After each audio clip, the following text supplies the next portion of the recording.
Hola amigos, ¿cómo están? Bienvenidos sean todos a un nuevo video de un review. Y esta vez voy a probar los auriculares TWS 6 Pro que anuncian por internet, que anuncian en las páginas chinas. ¿Valdrá la pena por su valor? Lo veremos en el siguiente segmento. Comencemos.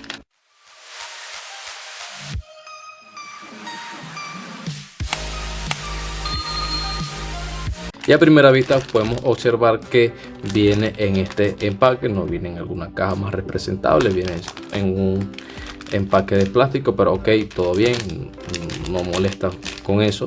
Simplemente lo que hacemos es abrir acá, viene su manual TWS Pro 6, como podemos observar, viene una parte en chino y la otra en inglés.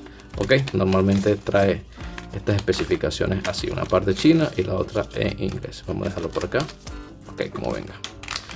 Y viene con un puerto USB. Lo que en verdad está interesante de estos auriculares es que vienen con puerto tipo C y no con micro USB, que en verdad sí está bien, sí está chulo, porque lo actualizaron este puerto. Normalmente la mayoría viene con puerto micro USB, pero este viene con su tipo C. En verdad, excelente punto aquí podemos ver que viene con un plástico para protegerlo. Obviamente este plástico, si quieres, se lo quita, pero esto es para como que proteger que se raye y esas cosas, pues.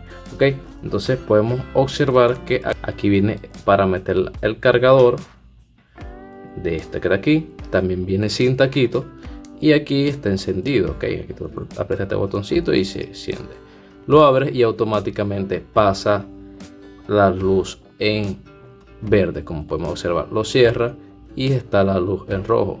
Abres y automáticamente te aparece la luz en azul.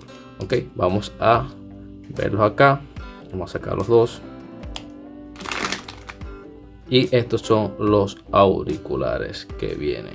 Ok, no puedo probarle mucho el audio porque son muy pequeños, pero a pesar de todo sí tienen un audio muy bueno. Y en verdad, para su precio, le doy un 9 de 10. En verdad, excelente auriculares para su precio. Y vienen en esta presentación muy bonita. Y bueno, lo voy a dejar aquí en la descripción del video cómo conseguirlo y dónde conseguirlo. Ok, así que bueno, si quieres más videos como este, comenta, dale like y suscríbete. Comenta qué tal te ha parecido, si tienes estos auriculares y cuánto tiempo te ha durado. Ok, así que bueno, sígueme para más videos.